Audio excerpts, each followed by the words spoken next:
What's the answer to the surge of antisemitism that is sweeping the globe? Should Jews react to the tide of hate that has risen and focused on delegitimizing Israel and its supporters, with more effort seeking to convince non-Jews to believe the blood libel circulating on the internet? Or should they instead be focused primarily on educating the current generation of Jews about their own faith, history, and culture? Or do we have to choose at all? Today on Think Twice, we take a deep dive into the issue with Dara Horn, the author of People Love Dead Jews and the new Passover book, One Little Goat.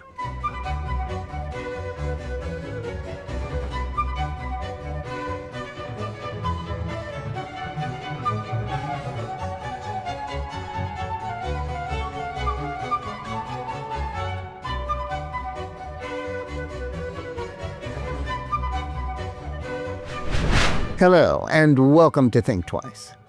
Today we have an important conversation for you with author and scholar Dara Horn about Jewish education, anti-Semitism, and her new Passover-themed graphic novel. But before we start today's program, I want to remind you, as always, that whether you're listening to us on any of the podcast platforms or watching us live on Facebook or X or on the JNS YouTube channel, please like and or subscribe to Think Twice. Click on the bell for notifications and give us good reviews. Also, in addition to Think Twice, there is a Jonathan Tobin Daily podcast where I share more news and analysis with you about the most significant issues we're facing today. You can find the Daily Show under Jonathan Tobin Daily on the JNS channel, wherever you get your podcasts. And now to today's program. When Dara Horn published her collection of essays titled People Love Dead Jews in 2021, she was tapping into a trend in which rising hostility to Israel and the growing distance between the Holocaust and the present had created a dilemma in which live Jews seeking to defend themselves were clearly less popular than Jewish victims of the past. But 5 years later, after the Hamas-led Palestinian Arab terror attacks on Israel on October 7, 2023, the willingness of so many people who think of themselves as humanitarians and supporters of human rights to embrace a cause that celebrates the murder of Jews has made her insight about the place of Jews in the Western imagination even more important. A situation that was already critical has now become a full-blown crisis in which Jewish life is under assault wherever you look. The dead Jews of the Holocaust are still honored, but the value of such commemorations at a time when so many view with equanimity efforts like October 7th to promote a new genocide of the Jews while falsely accusing them of perpetrating one in Gaza has cast a shadow over Jewish life and created little sympathy for Jews dodging missiles and bomb shelters in Israel. So we're very pleased to have Dara back with us today, not only to revisit her previous book, but to discuss her recent efforts at promoting Jewish education, including a new Passover-themed graphic novel. Dara Horn is the award-winning author and scholar of Jewish and Yiddish literature who has taught at Sarah Lawrence College, Yeshiva University, and Harvard University. Her nonfiction work has appeared in the New York Times, the Wall Street Journal, the Washington Post, the Atlantic, Tablet, and many other publications. She is the founder and president of the Tell Institute, which is devoted to educating the broader American public about Jewish civilization. And she's the author of 7 books, including 5 novels, the 2021 essay collection People Love Dead Jews, Report from a Haunted Present, and the recently published Passover-themed graphic novel, One Little Goat. Dara Horn, welcome back to Think Twice. Thanks so much for having me. Well, Dara, thanks so much for taking the time to join us. I want to start by asking you about your latest book.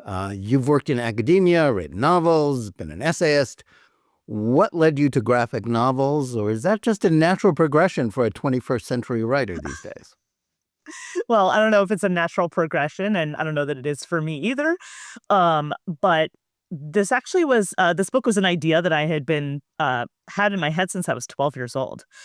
Believe it or not. This was maybe I should start by just sharing with your audience a little bit what the book is about. One Little Goat is a story about a family at a Passover Seder. And as many of your listeners know, the Seder cannot end until without the afikomen, the piece of matzah that's hidden for during the meal. The reason it's hidden is because the Seder can't end without the afikomen. So this is a story about a family that cannot find their afikomen.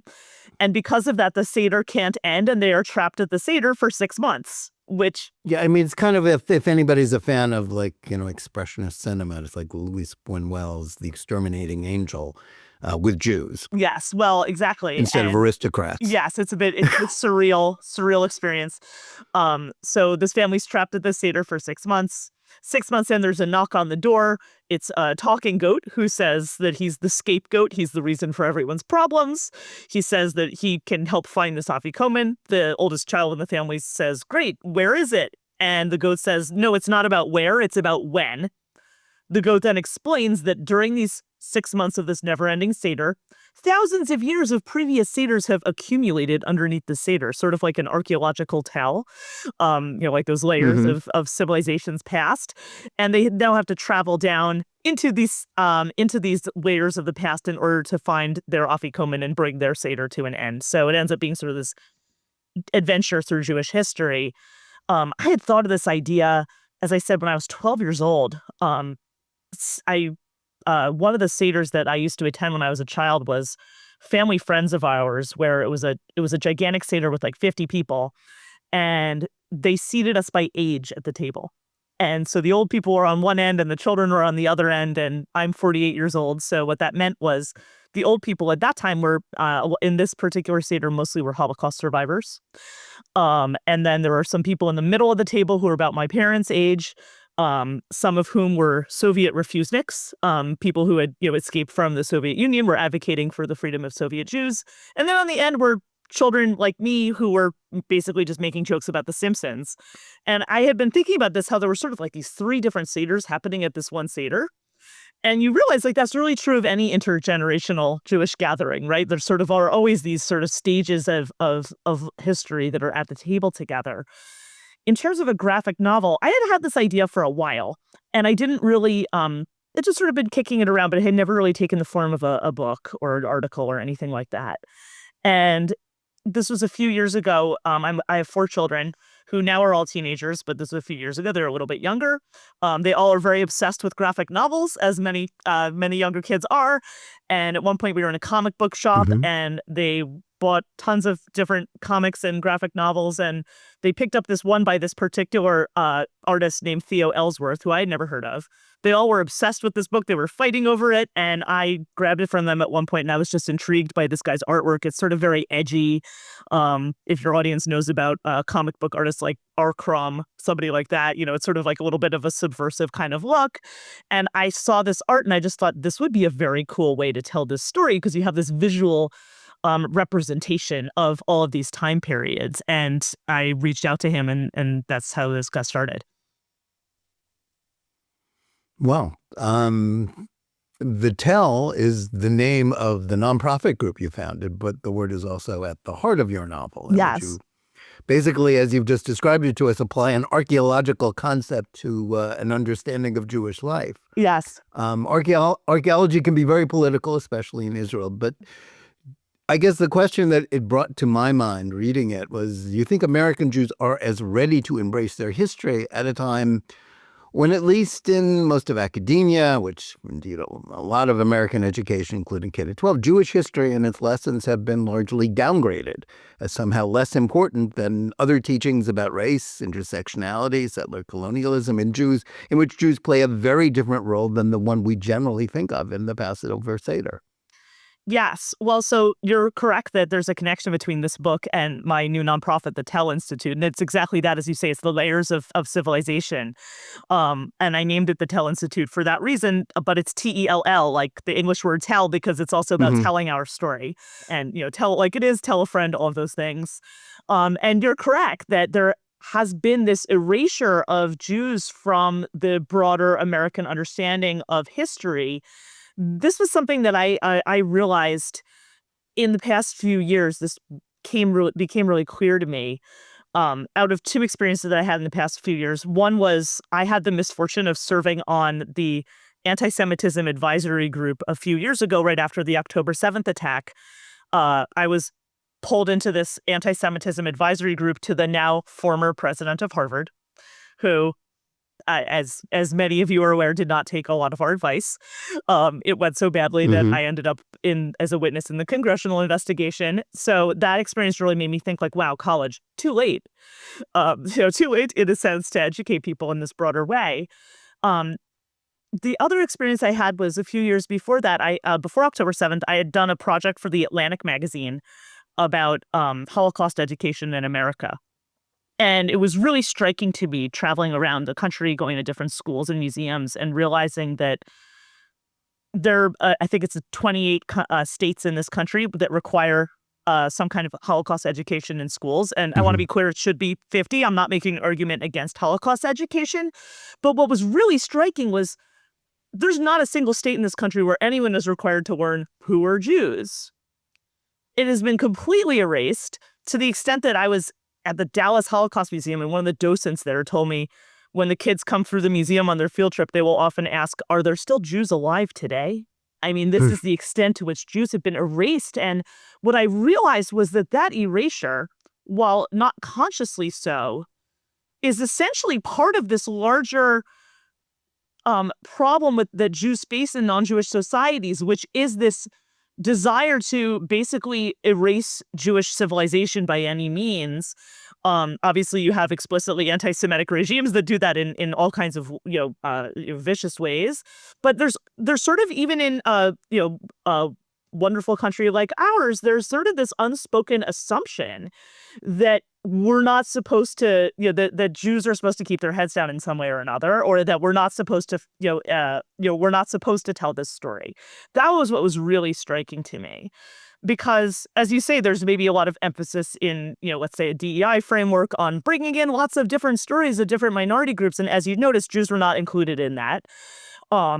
Yeah. And what I think, and DEI is not for Jews. No, clearly. exactly. And what I think is so interesting about that, though, is that Jews are Jews are not just another minority group.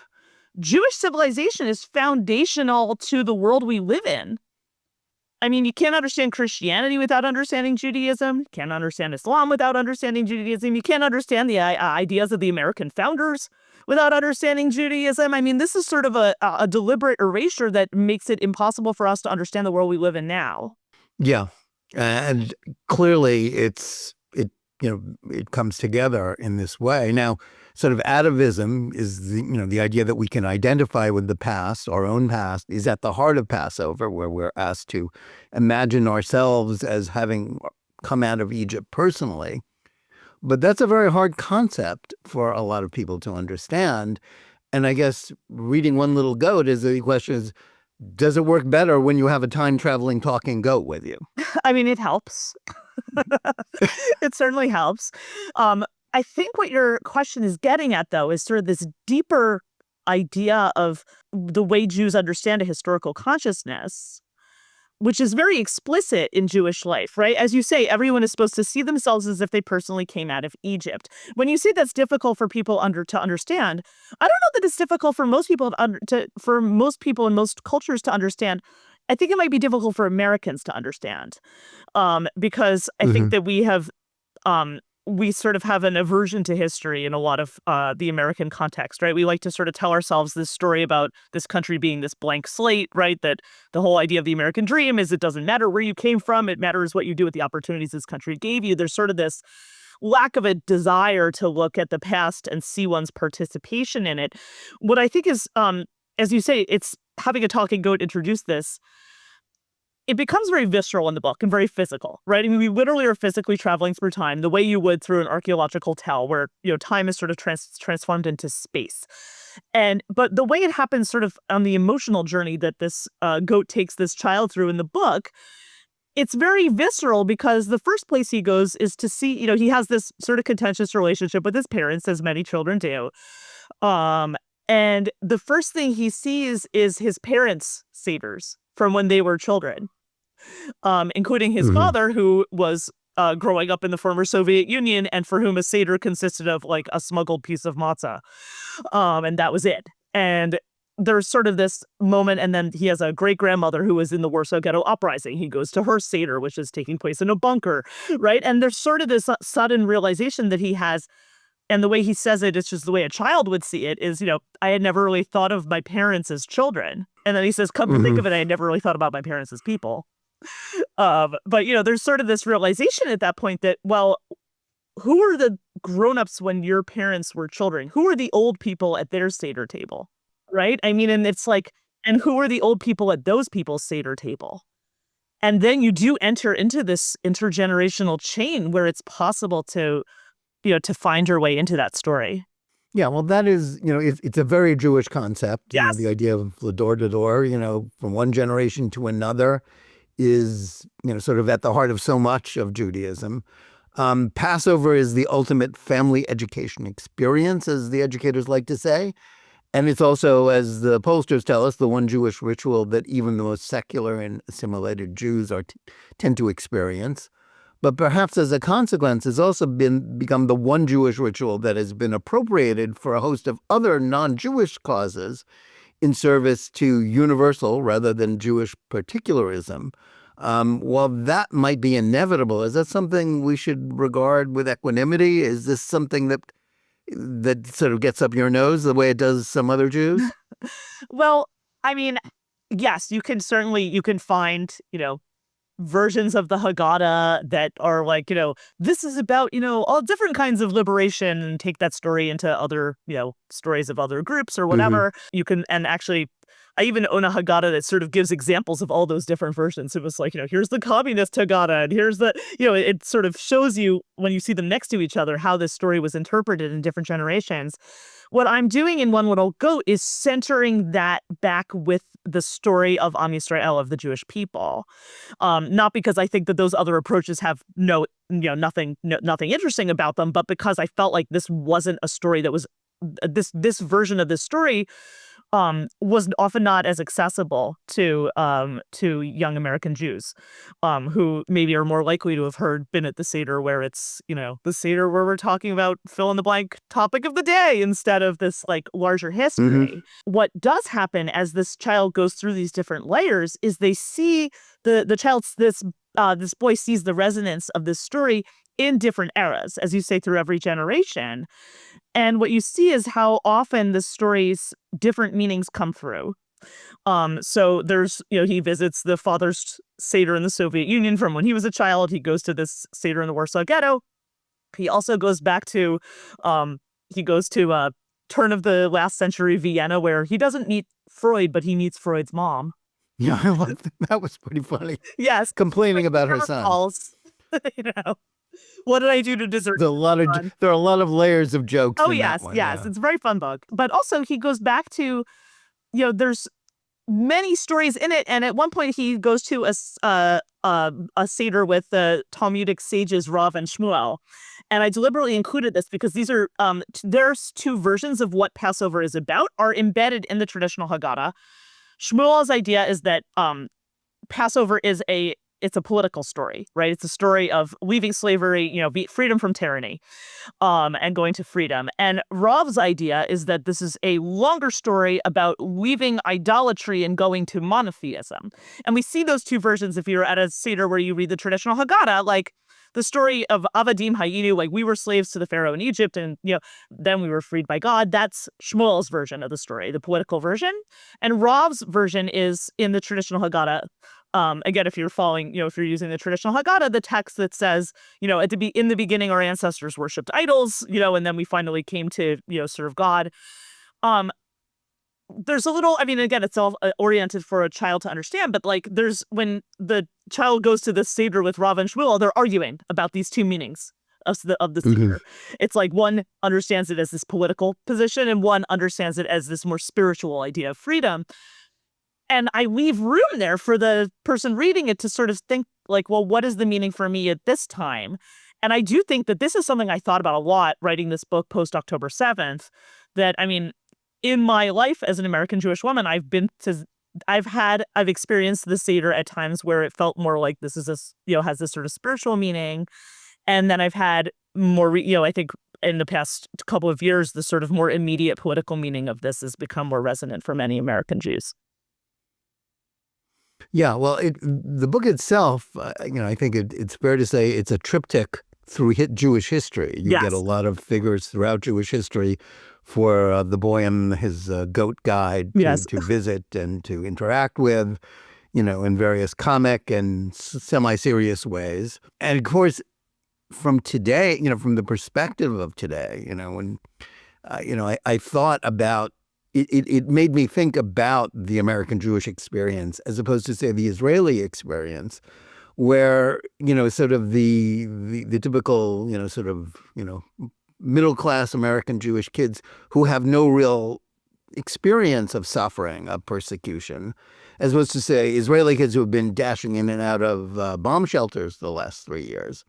It is a very different experience. This is about American Jews, and maybe we're starting to have a little better understanding of history in America, or at least among the American Jewish community, because of what's happened in the last few years.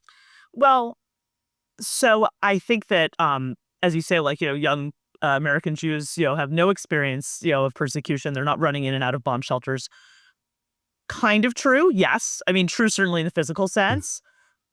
I don't think there's anyone in my target audience of young American Jews who haven't seen this like enormous hate for Jews online. And unfortunately, a lot of them have experienced it in person too, including my own children. So I think it's no longer true that these are people who are completely isolated from these forces of history, that the way we think of forces of history in the Jewish tradition, in that vihi sha'amda, in every generation, that this kind of experience is happening to people. It was also important to me in writing this book that this was a book about the larger experience of Am Yisrael, of the Jewish people.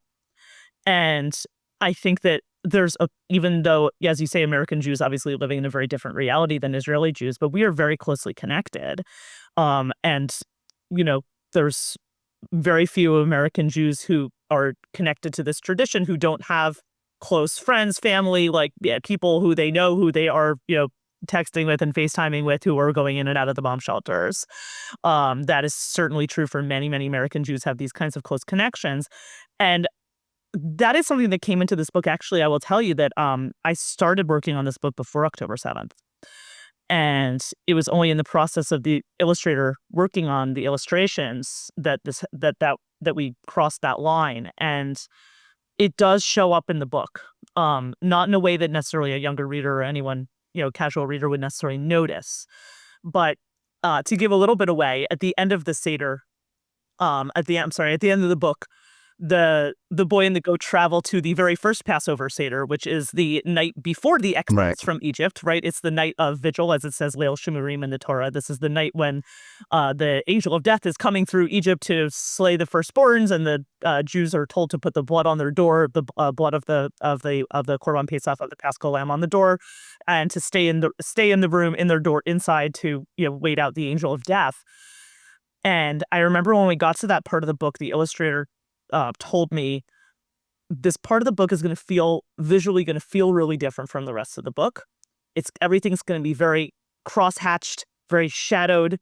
Everything is going to have this feeling of the art will have this kind of feeling of darkness and menace that will feel like suddenly we've reached this serious moment.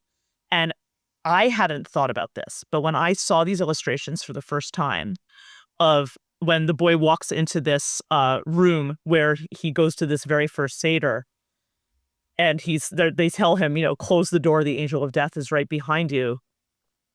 This is the mamad, right? This is the safe room, the bomb shelter, where everyone in Israel is going every time there's these sirens, and of course on October 7th. And I just had this the angel of death was indeed abroad, knocking at the door, close the door. And that was sort of this realization, like, wow, we've been sitting in this mamad for 3,000 years, and we've always come out of it. Yeah, and not to get, it's sort of spoiler, but in that, at that Seder, your character, your sort of hero, the boy, he encounters what he believes to be his family just then. They're the same people. just living in the time of the Exodus. Exactly. It becomes entirely... Including the old lady who keeps saying we're not doing it the right way. Yes, right. So at the beginning, when you meet his family, his great-great-grandmother, who's, later we discover is this Holocaust survivor, the only thing she ever says is, "You're all doing it wrong." Right. And she just seems like this, Right. from a young person's point of view, like this annoying old lady. Right. But yeah, we meet. So, and then she keeps saying, "You're all doing it wrong." We eventually meet her in the Warsaw Ghetto, where she's a young teenager, and she tells them they're all doing it wrong. And then she leaves the bunker with a Molotov cocktail in her hand. But as you say, yes, at the very end of the book, spoiler alert, but it's not a spoiler if you know the Haggadah. When he enters this very first Seder, which happens in ancient Egypt the night before the Exodus, he opens the door, and the people he sees there are his own family, in ancient clothes, and there's oil lamps on the table instead of candles. They're eating the same matzah. That's where he finds his afikomen is on that table. So, because everyone is supposed to see themselves as if they personally came out of Egypt, and it becomes that's an amazing thing you can do in a graphic novel that where you can make these kinds of metaphors literal. In reading it, I began to think of how you may have tested this book on its first audience.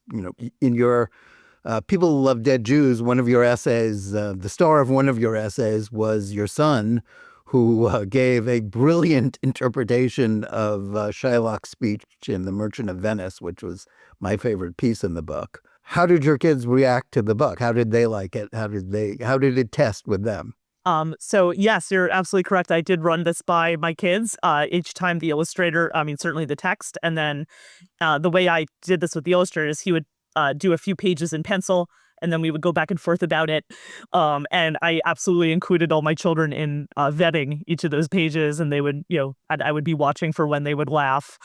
And it was actually great to do that because there's humor in this book that's for adults, and there's humor that's for children. And, as an adult, sometimes you miss the ones that are for children. So, the joke about Freud is more for adults, obviously.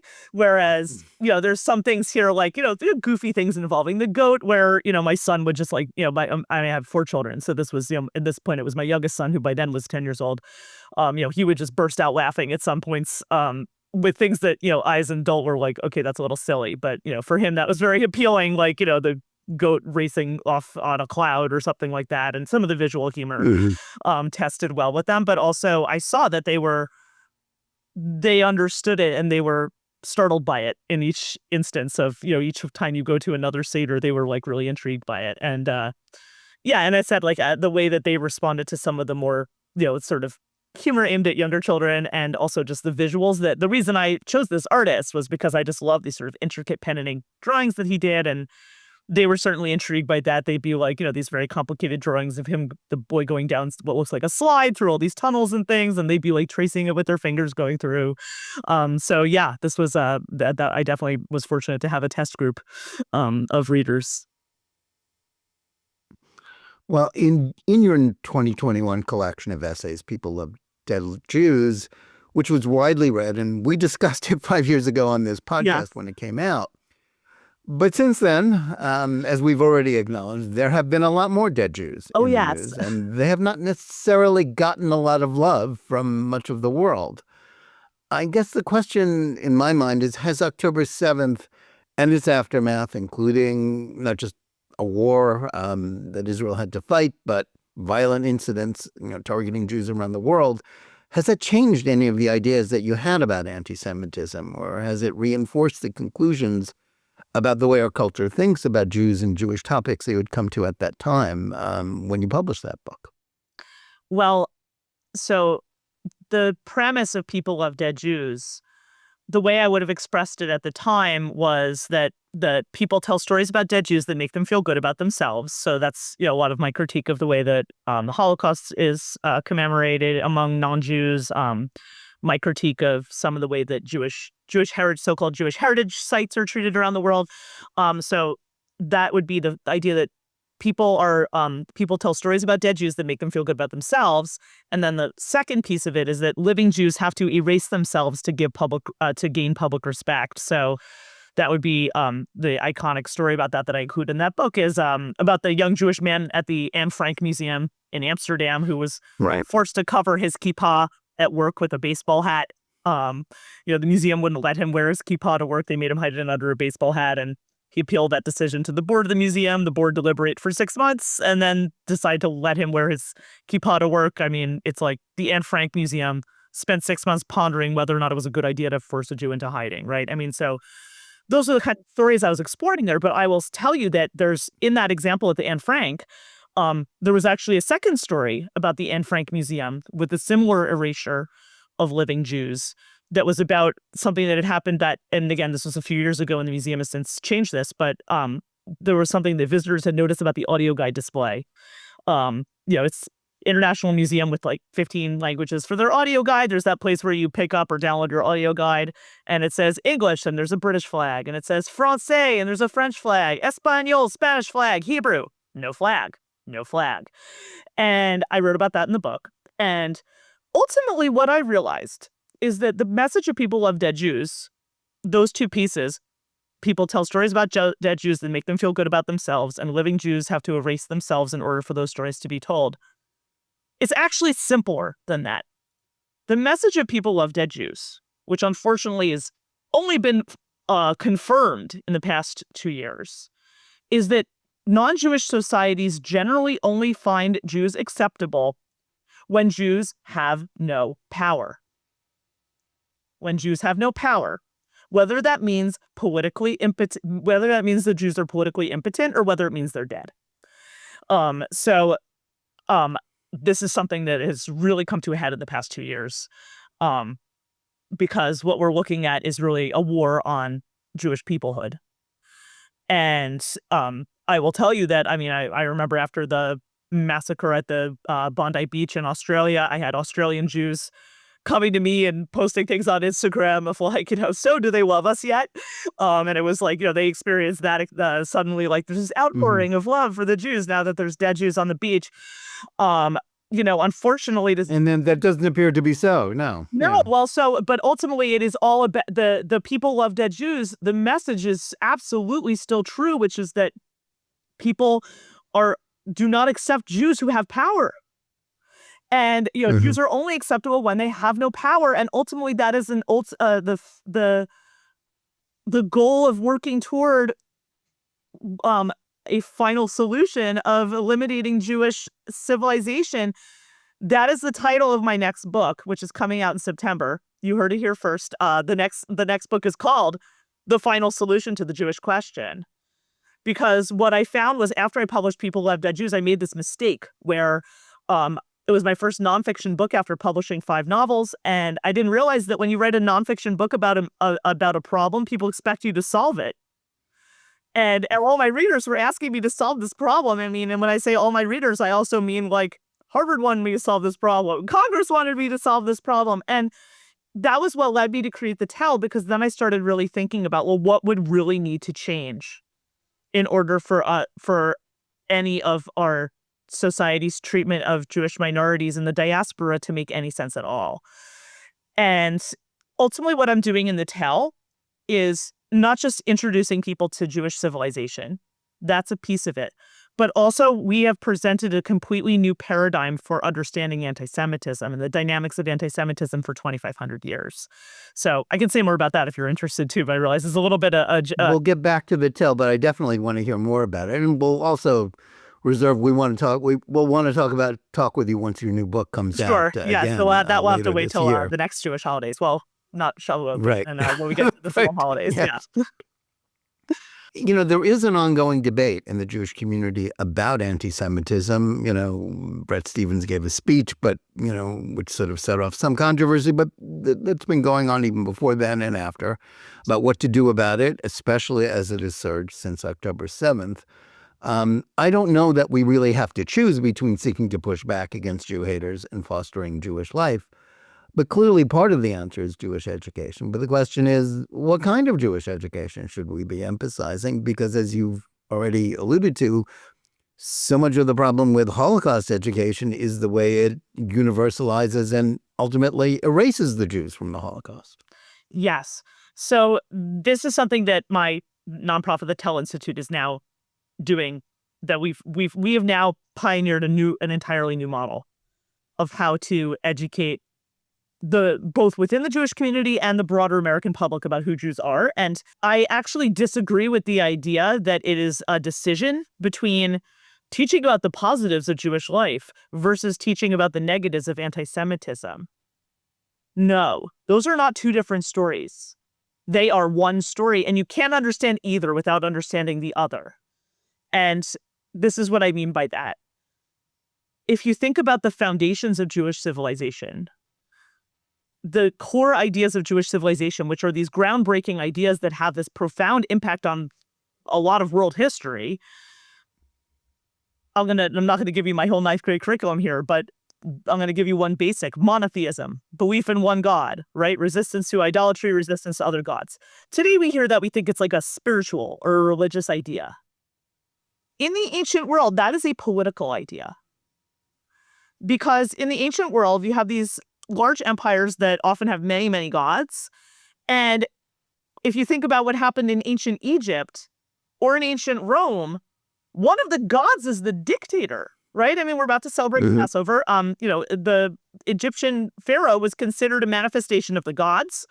The same was true in ancient Rome. Once you get past, Caligula, at some point in Roman history, they start treating the Roman emperors as gods. You're expected to Caesar was the first one to become a god. Yeah, so you know this better than I do. After that, so this is so think about it if you think about it in that context, what monotheism means. When the Jews say that they don't bow to other gods, what they're actually saying is that they don't bow to tyrants. I mean, and you see this, like, we just as we're recording this, we just celebrated Purim last week. There's in the Purim story, right? That's what sort of sets off Haman, right? That's like when Mordecai refuses to bow to Haman. He says, "I only bow to God." Well, if you realize that this is at the core of Jewish civilization, this idea of not bowing to other gods, not bowing before human beings as a supreme ruler. If you have this sort of idea that, like, no, humans are not the supreme ruler, like, this is an anti-tyrannical movement since ancient times. And this is where it becomes inseparable from the history of anti-Semitism. Because when you have an anti-tyrannical movement, it pisses off tyrants. And, this is also a nonconformist movement since ancient times. Like, the reason that you don't have a lot of other ancient groups like us today is because most of them assimilated into empires. Right? That's why there are no, Hittites or whoever today, right? All these groups assimilated into empires, not all of them, but most of them. And so ultimately, the Jews were the ones who didn't bow down to the idols of popular culture. Correct. Yeah. So, like, when you have a today movement, it pisses off tyrants. When you have a nonconformist movement, it pisses off dominant societies that need everybody to conform in order to validate themselves. This is, you can't separate those ideas of Jewish civilization from the persecution of Jewish civilization, because ultimately Jewish civilization is a foundational building block of a lot of world history, but it's also this counterculture that presents a challenge to a lot of dominant societies, and ultimately that challenge is the acid test for whether or not you can have a free and pluralistic society. I will tell you that teaching Jewish life and introducing Jewish life and civilization this way, both in a Jewish and a non-Jewish context, I will tell you already from the feedback we're getting from our pilot sites that this is game-changing. I mean, we piloted this in 13 public high schools, and I mean, overwhelming number of students who are in this program have given us like 5 out of 5, and the comments that they give us are like, who knew? I had no idea. And then the other piece of it that we're doing in terms of the way we teach about anti-Semitism is we don't teach it as a prejudice. We don't teach it as a bias. We teach it as a lie that people use to gain or maintain power. And the way we teach it is that the lie is always the same. The lie is Jews are destroying what you value the most. And the thing that changes in different eras and different settings and different social circles is what you value the most. So Jews are destroying your ideals. And the way we teach this is and this is where to me, this is a correction to Holocaust education, because when you teach the Holocaust isolated from Jewish history, you lose the opportunity to give students any kind of pattern recognition. So our goal is pattern recognition. So we use 6 case studies, and they span, like, they're on 4 different continents. The earliest one is in the year 40 CE, pre-Christian. The last one is from the year 2001. It's about the Durban Conference and the UN Durban Conference in South Africa, which probably a lot of your listeners are familiar with, but sure, you can be confident that the students are not. And you just see how how the big lie functions. Journalists too. Yeah, and also how the lie is accelerated through new media, right? Because new media is like this Wild West where you don't know who's credible and who isn't. So, yeah, this is a very different approach, and I hope it will be the model for the future, because clearly the way we've been teaching this before is not meeting the moment that we're in right now.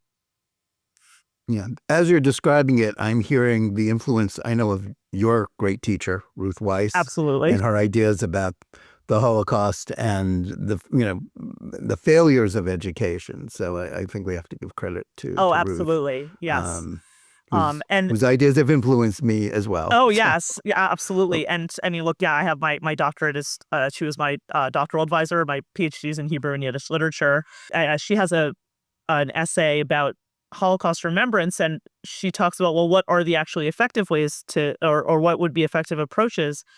And she talks about teaching about the Holocaust the way we teach about, to bring it back to One Little Goat, the way we teach the Passover story, right? By focusing on this idea of agency and freedom from tyranny, and what it takes to battle tyranny, and what it takes to, that resilience to come out of those experiences. And that this is ultimately a story of liberation. Yeah, and it reminds me, as you're describing it, of sort of when you talked about sort of Judaism as countercultural.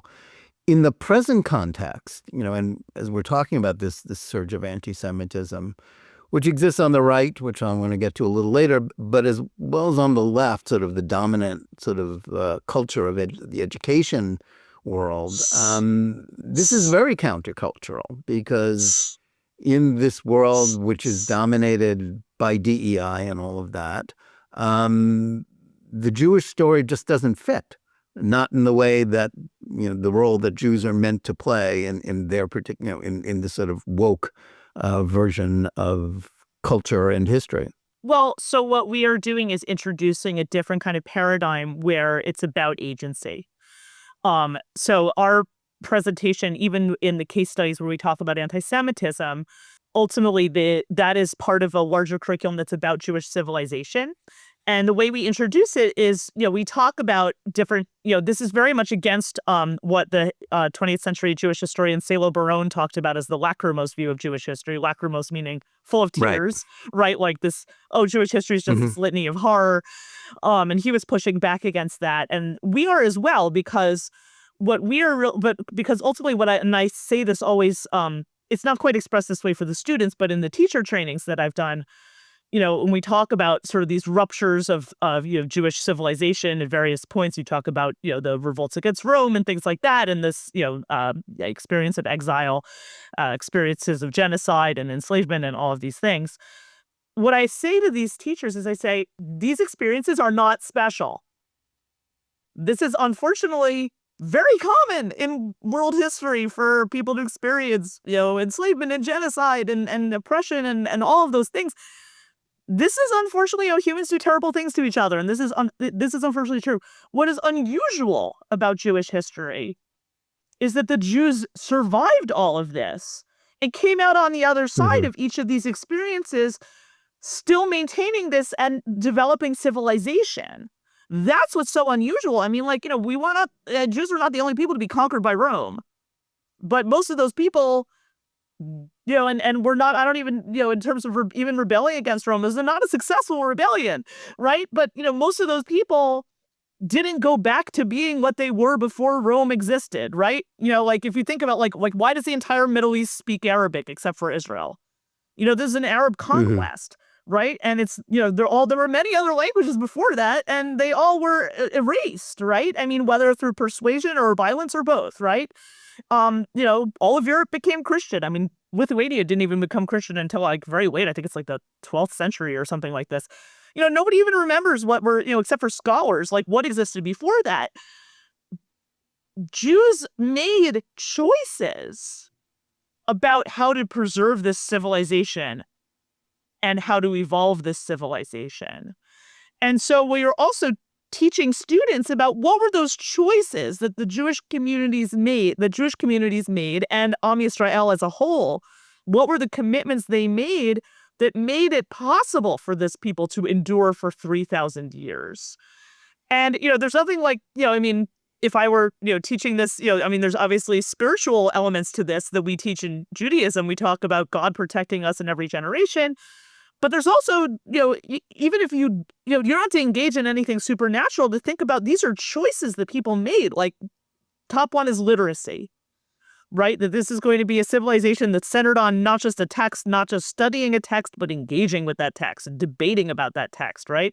And being invested in that. Well, that is already right off the top of the top there. That is a commitment to education, commitment to literacy that was very unusual in the ancient world. Unfortunately, not perhaps unusual in our world too. That's a commitment, right?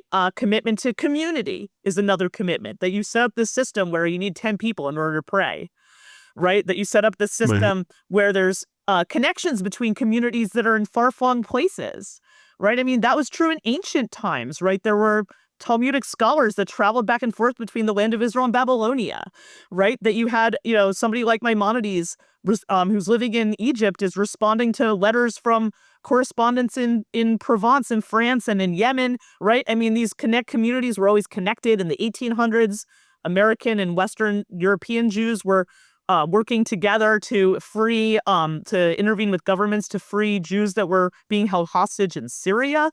You look at the worldwide efforts of Jewish communities today that was, toward freeing the hostages after October 7th. I mean, this is a commitment to community. There's another commitment, which is to memory, right? Intergenerational passing down of ideas. That is, the idea that we have that to Jews, it feels natural to see yourself as if you came out of Egypt, where it's, that isn't something that feels, natural to most Americans to identify that viscerally with the past. These are choices that people made. And I think that story of agency is very, very empowering.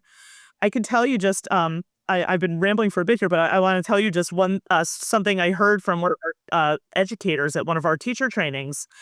And this is, this story really, this exchange really stayed with me. This was a woman who was an African-American principal of a public school that was, her school was mostly minority students, mostly Black and Hispanic students. And she came up to us after one of our teacher trainings, literally with tears in her eyes. And she said, these are her words. She said, and I mean, I would never, these are what the way she expressed it was, I want to bring this story back to my Black and brown students. They need this story. I think all of us need this story, right? Because this is a story about, human choices and commitments and how you can really take charge of your own destiny. It's quite different from, let's say a paradigm where it's a race to the bottom about, a race to the bottom about who's the worst victim or something like that. Yeah, it's quite the opposite. Talking about the moment that we're in right now, there are contradictory reports about the impact of sort of the post-October 7th surge of anti-Semitism on Americans. On the one hand, Jewish organizations and synagogues say there's been an increase in affiliation and involvement from Jews who are shocked by what has happened on campuses and in the country in general, as anti-Semitism has been mainstreamed. But also there is a counter-trend in which some Jews, perhaps more on the left, have seemed to embrace the anti-Semitic narrative, not only about the post-October 7th war, but also about a Judaism that is connected to Israel. How do you evaluate the current situation from your perspective? Is the community's anti-Semitism, convincing anyone or doing much to Jewish self-confidence and pride? Where do we stand? I think that if you were just teaching people to be against anti-Semitism, you are part of the erasure of the Jewish people. I don't think you can just teach people to not, you can't just educate against this without explaining what are we fighting for. I actually think that the surge in affiliation or in, renewed interest in Judaism and Jewish life is certainly true. I actually have reason to believe that the supposed surge in young Jews who are, leaving the idea of Zionism behind is actually quite exaggerated. Because if you look at, I was recently looking at a survey, and I'm going to forget where I saw this survey, but it was quite a robust study that showed that it was 85% of American Jews under 40 believe in Israel's right to exist as a Jewish state. Personally, I hate that formulation, but basically that is the definition of being a Zionist, and that's 85% of American Jews under 40. And that survey was taken in 2024. Yeah, that's not the message you get from the New York Times most days. Well, Yeah. I hate to say this. Who's reading the New York Times? People over The Jews. 45. People over 45. I don't think a lot of people under People 45, read. yeah, Jews over 45. Yeah, I don't think a lot of people under 45, unfortunately, are reading it. I think what I think is interesting, and now my 4 children are now all teenagers. And what I've noticed, what one of my kids said about this, she said among Jewish students her age, she said, honestly, the divide among Jews my age, she said, I don't feel like it's not about whether you're religious, and it's not about where you are politically or, who you vote for or anything like that. And she says, it's about whether you're in or you're out. And that's it. She said, either you're in or you're out. And that's it. And what she means by that is either you understand that what's been happening in the last couple of years is an attack on Jewish peoplehood, or you don't. And the people who understand it are going to be the future of the Jewish people. Yeah. So, to me, there are a lot of people like that. The ones who are opting out, and that's not a new phenomenon. Yeah, in Jewish that's history. never, that's right, exactly. And also, people travel around in their lives in various, they make decisions and move in and out of different versions of their commitments. So, what somebody thinks when they're 17 is not necessarily what they think when they're 40. It's not what they think when they're 60. And those trajectories are kind of unpredictable. But ultimately, the future is going to be determined by the people who are in. Yeah, inevitably. And we need, that's a lot of different voices of people who are in. That's people who are throughout the political spectrum. That's people in Israel. That's people in diaspora communities.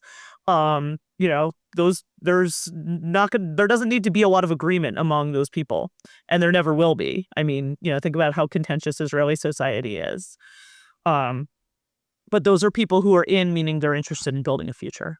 I think from a historical perspective, maybe this makes it easier to understand. But what do you make of the rise of Jew hatred on the right in this country, which is being led by podcasters like Tucker Carlson and Candace Owens, the Groyper Nazi Nick Fuentes, and the fact that some others on the right, like, for example, Megyn Kelly, seem to have adopted a policy of neutrality about anti-Semitism while also blaming Israel and the Jews for the current war in Iran.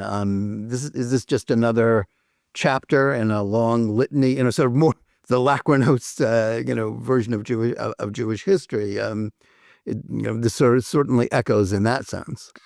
So I think that there's a tendency among people in the Jewish community to sort of really look at anti-Semitism when it comes from people they didn't vote for, because then they feel like they're protected. I think that if you think there are sides to this, you've already lost. Right. If you think there are sides, you've already lost, because all those people you just mentioned, they're retweeting and reposting, the same videos from the people who you might call the far left. Those are on Mamdani it's not even horseshoe theory. It's a circle. There's no distinction, right? There's no distinction at all. They're all, circling each other, and it's not, again, it's like, when my daughter said either you're in or you're out, I sort of feel like, either you are, flirting with, basically some form of eliminating Jewish civilization, or you're not. And to me, this isn't a partisan issue. And I think that if you think there are sides, you're wrong. Because, yes, look at who those people are talking to online, who they're communicating with, who they're reposting. They're all reposting each other. It's not a horseshoe. It's a circle. Yeah. And I mean, obviously, the other issue is that, and then I talked before about how anti-Semitism is increased through new media. I mean, there's a financial incentive for embracing these ideas. And because the whole financial structure of the internet is based on who can be the most outrageous, right? Because it's an attention economy. So, I mean, this is like a huge financial a huge financial incentive for people to embrace this kind of rhetoric. Because boy, you get a lot more attention doing this kind of extreme nonsense than you do, sitting here and talking about Well, the midterms. well, speaking of someone who has devoted his life, certainly the last decade, on a project of something a little less extreme and sort of more thoughtful, yeah, Yes. that's an easier path to more clicks for sure. Yes. I mean, But it's clear that where you could be, right? yeah, I don't think much about it, but yeah, I get it. But still, I mean, young Americans, young people in general, clearly who are creatures of the internet, clearly seem more hostile to Israel and more open to anti-Semitism, whether on the right or the left, as we've seen with the popularity of people like Mamdani. Is that, when you think about how many young people in this country, in the 28 states, as you said before, have had some kind of Holocaust education or have been exposed to, various, sort of modern American education, woke or otherwise. Is that in part a failure of sort of the Holocaust education, which we've talked about, which emphasizes universalizing and erasing Jews, and yet which so many Jews place their faith in? It is absolutely a limitation of Holocaust education, which, as I said, is not meeting the moment. And what I mean by that is educators often talk about what they call the null curriculum. Null, like N-U-L-L, like zero. What's not taught in schools. And the reason people care about this is because ultimately the null curriculum is part of the curriculum. You're sending a message to students. You're not saying don't learn it. You're saying don't learn it from me. Kind of like what, I don't know, sex education was a few generations ago, right? The message wasn't don't learn about sex. It was don't learn about sex from me, learn about it from your older brother, right? So that is what we have done with teaching people about who Jews are. We have outsourced it. It is in the null curriculum. The only thing people learn about Jews in school, if they learn anything at all, is that Jews are people who died in Europe between 1933 and 1945. And everything else has been outsourced to TikTok. And we're sitting here living with the results. Like, of the algorithm. Erasure. So, I mean, look, there's a larger failure of education in general. That's, Holocaust, the failure limitations of Holocaust education are sort of downstream from larger failures of education in humanities and social sciences, right? You've had a massive, sort of defunding of humanities and social science education. We spent the past 30 years focusing on, what educators call STEM, right? Science, technology, engineering, and math. And basically the only thing people need to know in English and social studies, it's like not even on standardized testing in most states. English language arts is reduced to like the ability to extract information from a text. All of this is about to be completely upended by AI. No one in education is ready for that, and it happened yesterday. So, I mean, there's a massive, massive problem here that is going to require basically a real redefining of how we teach the humanities and the social sciences, which have been completely neglected for 30 years and have been completely vulnerable to this, machinations of profit-driven internet, which is, again, because the premise of the internet is that popularity is a metric of truth. Well, you see how this leads into anti-Semitism when we are this like tiny minority, right? I mean, you're not going to outshout billions of people on the internet. So, ultimately that premise that like, billions of people can't be wrong. Well, yeah, actually they can, but no one's training young people into understanding that. So that's part of what we're doing in the Tell is also when we teach people about how to understand this big lie of anti-Semitism, we are teaching, what people might now call media literacy. Like one of the things we teach about, for example, is something called the illusory truth effect. Do you know what this is? Illusory truth effect is, it's a psychological idea. It's an idea that's from, it's pretty robustly studied in psychology, which is that if you repeat a lie enough times, like something happens cognitively where your brain thinks it must in some way be true. So, Zionism is genocide, Zionism is genocide, Zionism is genocide, Zionism is genocide, Zionism is genocide. At some point, like your brain is like, well, I've been hearing this so much from so many people, like there must be something to it, right? But it's the same thing that happened, 500 years ago. The Jews killed Jesus, the Jews killed Jesus, the Jews killed Jesus, the Jews killed Jesus, the Jews killed Jesus. It's like, you just repeat something over enough times, people believe it. Well, if you... Yeah, it's what the Cold War generation called brainwashing. Yes, I mean, it doesn't even have to go that far, though. I mean, it's really, but I mean, you're right. Yes, exactly. But it's deeper than that. Actually, I have a chapter in my next book my forthcoming book, that's about the data poisoning plot to poison Wikipedia and Reddit with anti-Semitic lies. And I don't have to go into this now, but it's been written about that. There were sort of a group of 40 or so editors who were deliberately made this as dedicated effort to rewrite Wikipedia on Jewish topics. And the reason they did this is because of Wikipedia's relationship with large language models that are relying. So basically, what that means is in the future, when you ask any AI model, what's Zionism, it's going to tell you whatever these Wikipedia editors decided Zionism should mean. So, I mean, you need to now be educating students. It's not about educating students about a set of facts. It's about educating students with the ability to understand when they're being manipulated. Yeah. Critical thinking. Yes. And that's been true since ancient times. I mean, this is what our set of case studies shows, is how this happened in 40 CE, right? How this happened with, Simon of Trent with the printing press, right? I mean, it's, it's new media makes this very easy to spread, and so this is something that's worth learning beyond just understanding or preventing anti-Semitism. Yeah. Well, just tell us a little bit about how you formed the Tell Institute. You mentioned doing curricula. What else are you doing? Sure. So yes, the Tell Institute. Ultimately, we just started. I mean, this is like a very new organization. It's from I guess a year ago is when I'm trying to remember when we officially became a 501c3. That was fairly recent, but it's only about a year old. We started to create this, basically it's a small set of, it's a self-contained set of lessons that are originally were aimed at public and non-sectarian private schools that are educating people, as I explained before, about Jewish civilization, but also the dynamics of anti-Semitism, and bringing those together for this understanding of what is living Jewish civilization and why do people respond to it the way they do. We started piloting that this year. We've already, as I mentioned, we are in 13 public high schools. We have a couple of non-sectarian private schools. We also had a pilot that was in a large Reform synagogue that was for their B'nai Mitzvah cohort. Because we realized Jewish students also need this material. This is unfamiliar to a lot of Jewish students.